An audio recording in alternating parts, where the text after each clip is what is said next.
hair is kind of a mess after the shower, so I'm gonna cover it up. There. Like it never happened.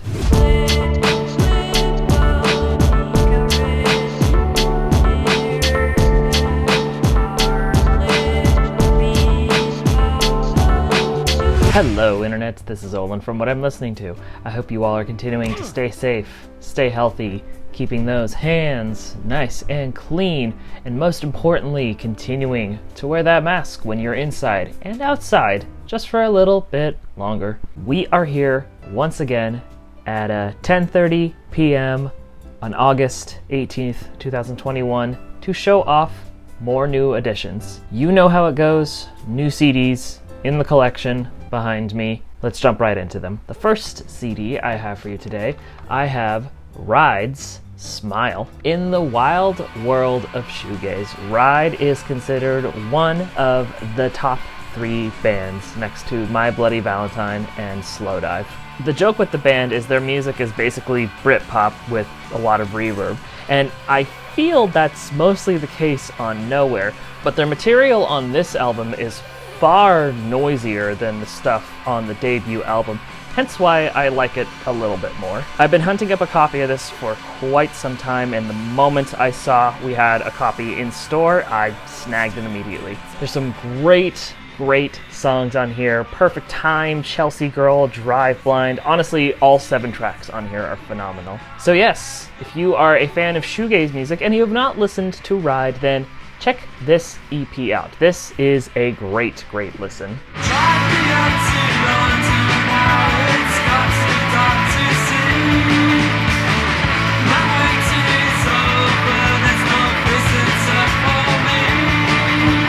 The next CD I have for you today, I have Blue Scholars' self-titled album.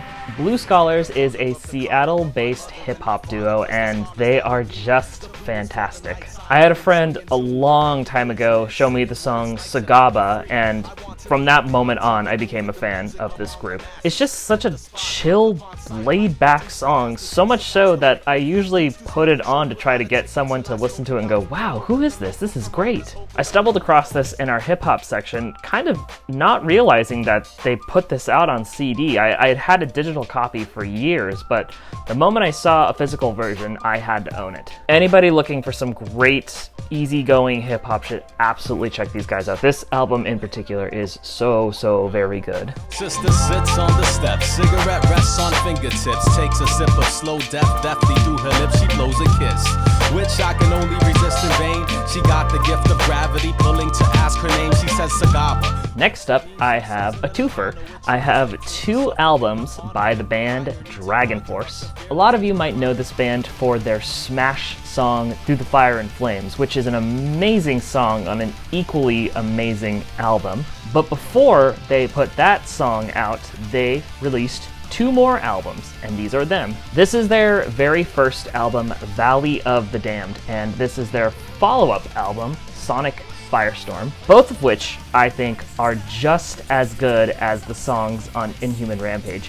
Fantastic power, speed metal, full of insane riffs and completely epic melodies. Each has great songs. This one, I think my favorites are Blackfire and Valley of the Damned, and then this one, The Fury of the Storm and Once in a Lifetime, were songs I used to listen to all the time. So yes, DragonForce, fantastic band. And if you want something that isn't Through the Fire and Flames, then you should check these albums out. Both are very good.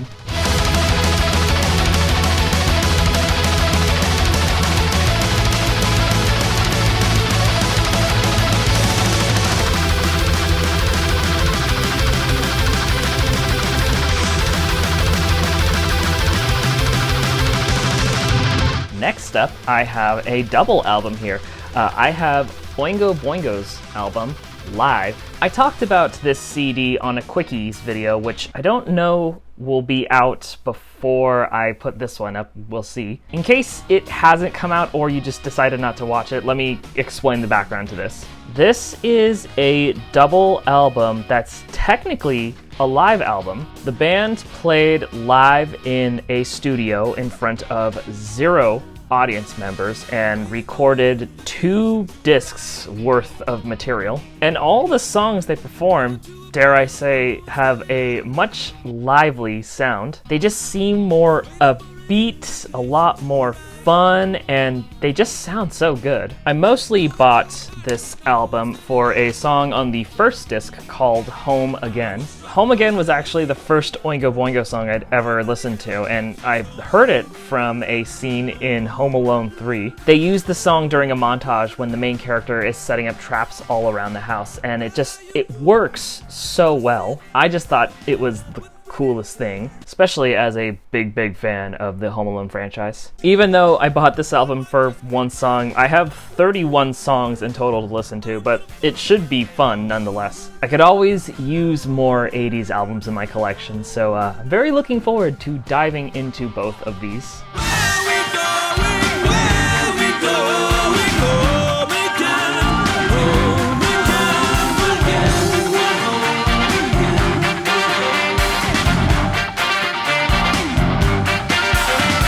The next CD I have for you today, I have the Ghost in the Shell Standalone Complex OST. That glare is gnarly. Can you see the cover?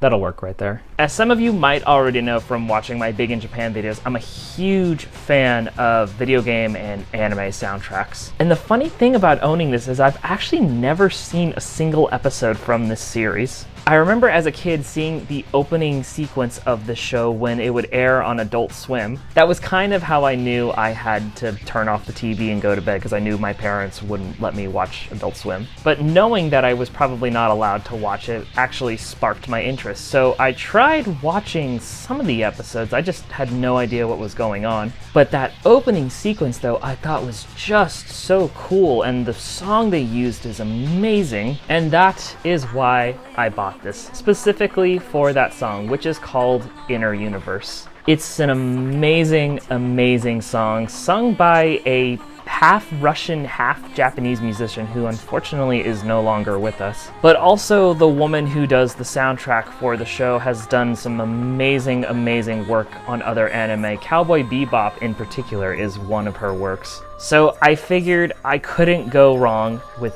listening to this. I'm sure all the stuff on here is going to be really good, and I'm so very excited to own this. And even if I'm not a fan of the material on here, I'll at least have the opening song, Inner Universe, on CD, which is just good enough for me.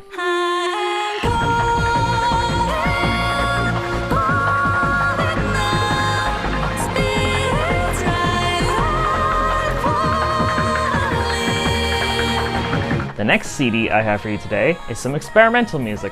I have Colin Stetson's New History Warfare Volume 3. Colin Stetson is this insane saxophone player who has done so much music in his career. He's collaborated with folks like Tom Waits, Arcade Fire, Bon Iver, and Bad Bad Not Good, amongst so many others. In fact, my first exposure to him was through his collaboration album with Sarah Neufeld, who was originally in Arcade Fire. That album is fantastic, and if you have not listened to it, you should definitely check it out. But this album is one of his many solo releases, and I actually bought it specifically for the upcoming Uzumaki anime. A trailer for the anime was posted sometime last year, and it's just so freaking eerie, and it's mostly due to the music playing. It starts with this silent building saxophone with this droning, eerie sounding voice, and the whole thing is just kind of mysterious, but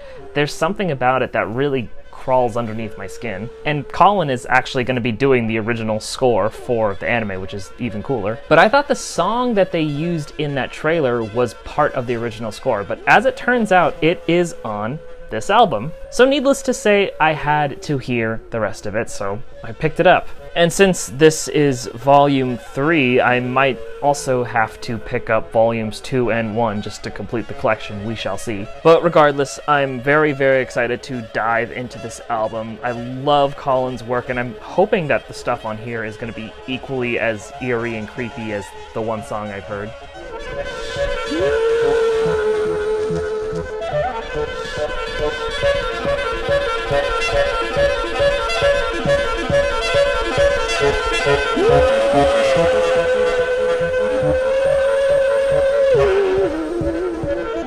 Alright, Internet, the final CD.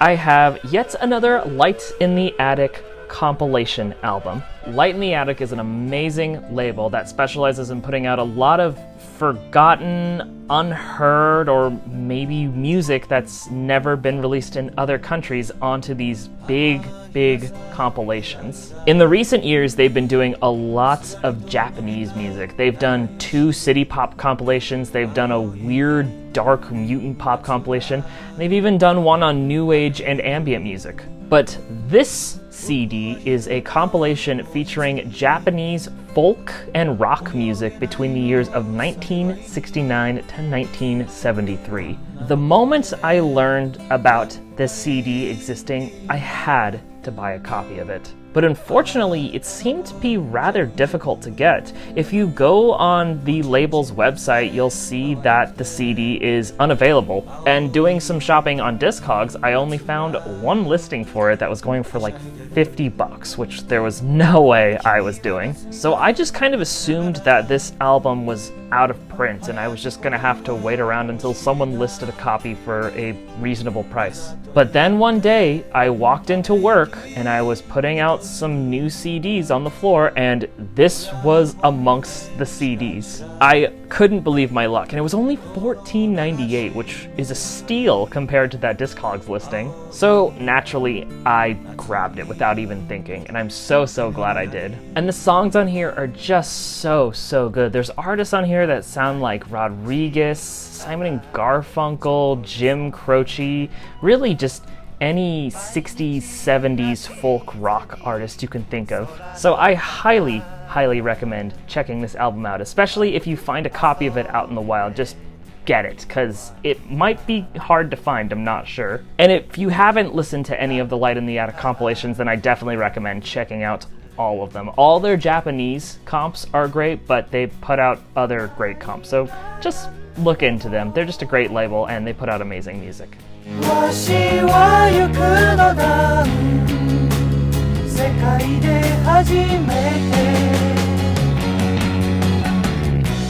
Alrighty then, Internet, that does it for me.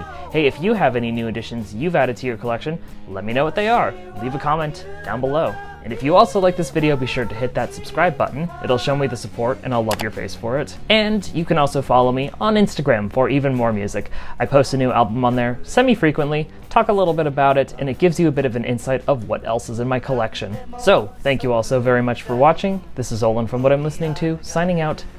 Goodbye.